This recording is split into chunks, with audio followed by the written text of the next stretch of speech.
Assalamualaikum warahmatullahi wabarakatuh. Perkenalkan, nama saya Imron Rosadi. Saya mahasiswa Universitas Islam Negeri Sunan Ampel, Surabaya. Saya mahasiswa Fakultas Usuluddin dan Filsafat, Prodi Tasawuf dan Psikoterapi. Izinkan saya untuk memenuhi tugas mata kuliah metode penelitian kualitatif dan kuantitatif.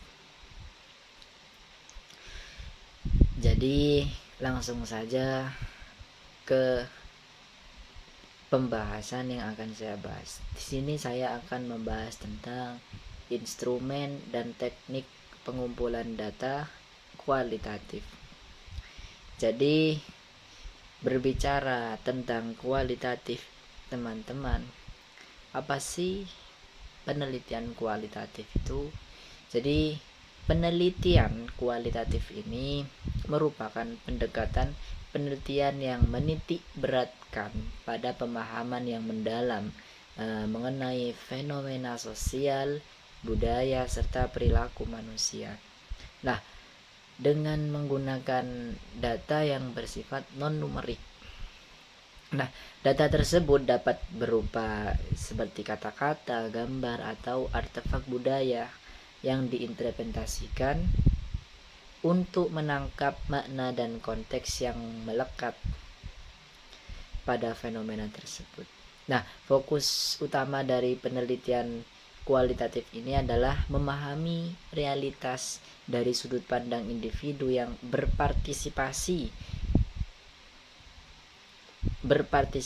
dalam suatu konteks tertentu. Justru tentu pendekatan ini berbeda sekali dengan penelitian kuantitatif, yang dimana penelitian kuantitatif ini menekankan pada kualitas dan kedalaman informasi yang dikumpulkan daripada kuantitas data yang dihasilkan. Dengan demikian, penelitian ini berusaha menggali pemahaman yang lebih mendalam tentang bagaimana individu atau kelompok manusia itu mengalami dan memberi makna terhadap dunia di sekitar mereka. Langsung saja teman-teman ke instrumen pengumpulan data kualitatif. Jadi yang pertama yaitu pada wawancara mendalam. Yang pertama, wawancara mendalam ini adalah teknik pengumpulan data di mana peneliti ini berinteraksi langsung dengan responden melalui percakapan tatap muka. Nah, metode ini memungkinkan peneliti juga menggali secara lebih mendetail informasi tentang pengalaman, pandangan, serta persepsi responden terhadap suatu fenomena tertentu. Nah, melalui wawancara ini, itu peneliti dapat memperoleh wawasan yang lebih mendalam dan komprehensif mengenai topik yang sedang diteliti. Kemudian yang kedua teman-teman, ada observasi partisipatif. Nah, observasi partisipatif ini merupakan pengumpulan data di mana seorang peneliti ini mengamati perilaku individu atau suatu kelompok dalam lingkungan alami mereka. Nah, sekaligus turut berpartisipasi dalam aktivitas yang mereka lakukan, teman-teman. Nah, teknik ini memberikan peneliti kesempatan untuk tidak hanya mengamati, tetapi juga merasakan langsung, teman-teman, bagaimana subjek yang diteliti itu berinteraksi dalam situasi sehari-hari. Dengan terlibat secara aktif peneliti itu dalam aktivitas subjek, nah, peneliti itu dapat memperoleh pemahaman yang lebih kaya dan mendalam mengenai dinamika sosial serta interaksi yang terjadi dalam konteks tertentu. Nah, melalui observasi partisipatif ini, peneliti dapat melihat perilaku subjek dalam kondisi yang lebih autentik dibandingkan metode lain yang mungkin lebih terstruktur dan kaku. Kemudian yang ketiga ada dokumentasi dan arsip, teman-teman. Lah, dalam sebuah penelitian, dokumentasi ini menjadi salah satu metode yang sangat penting untuk mengumpulkan data, teman-teman.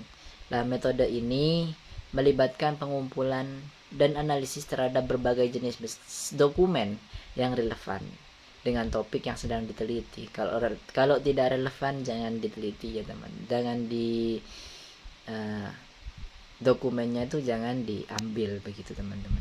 Lah, dokumen-dokumen ini itu bisa berupa tertulis, kemudian berupa gambar, rekaman audio, terus video, kemudian artefak lain yang memiliki nilai penting bagi penelitian. Kemudian arsip-arsip ini, teman-teman, seringkali menyimpan informasi yang kaya akan detail historis, sejarah, dan kontekstual yang bisa memberikan wawasan lebih dalam tentang subjek penelitian. Misalnya, dokumen tertulis seperti surat laporan, buku, atau artikel bisa memberikan gambaran mengenai pemikiran dan situasi pada waktu tertentu. Gambar dan foto ini juga bisa menjadi sumber informasi yang paling signifikan, teman-teman. Kenapa? Karena mereka dapat mengungkapkan kondisi sumber informasi yang signifikan. Karena foto dan video ini, gambar ini mengungkapkan kondisi visual yang tidak bisa ditangkap oleh kata-kata. Sementara rekaman atau video mampu menyediakan bukti suara dan gerak yang dapat memberikan perspektif berbeda terhadap suatu peristiwa atau fenomena. Kemudian teknik pengumpulan data kualitatif, teman-teman. Ada beberapa teknik, teman-teman. Yang pertama yaitu studi kasus. Nah, teknik ini itu melibatkan penelitian mendalam terhadap satu atau beberapa kasus tertentu dalam konteks kehidupan nyata. Nah, studi kasus ini memungkinkan peneliti untuk mendapatkan pemahaman yang lebih komprehensif mengenai subjek penelitian. Nah, pendekatan ini memungkinkan peneliti untuk mengeksplorasi subjek penelitian dengan yang lebih rinci, teman-teman, dan mendalam. Kemudian teknik ini sangat berguna, teman-teman, dalam situasi di mana peneliti ingin memahami dinamika kompleks dari suatu fenomena, termasuk faktor-faktor yang mempengaruhi perkembangan dan hasilnya. Lah, dalam penelitian studi kasus ini, peneliti biasanya itu mengumpulkan data dari berbagai sumber, teman-teman, seperti wawancara, observasi langsung, dokumen, dan artefak lainnya. Nah, itu yang tadi saya sebutkan, teman-teman. Kemudian etnografi. Etnografi ini adalah teknik yang berfokus pada studi mendalam mengenai budaya atau kelompok sosial tertentu, teman-teman. Nah, peneliti itu biasanya terlibat dalam kehidupan sehari-hari subjek. Penelitian ini juga memahami nilai-nilai norma dan perilaku yang berlaku, teman-teman. Dan pendekatan etnografi ini menuntut peneliti, teman-teman, untuk menghabiskan waktu yang cukup lama bersama dengan kelompok yang mereka teliti, yang mereka pelajari. Seringkali hidup di antara mereka dan mengalami kehidupan sehari-hari, teman-teman, yang dianggap oleh anggota, yang dilakukan oleh anggota kelompok tersebut. Kemudian ada grounded theory, teman-teman. Nah, grounded theory ini suatu teknik yang bertujuan untuk mengembangkan teori yang berasal dari data yang dikumpulkan melalui proses pengumpulan dan analisis data yang literatif, teman-teman. Nah, grounded theory ini memungkinkan peneliti untuk menemukan pola-pola yang muncul dari data, teman-teman. Jadi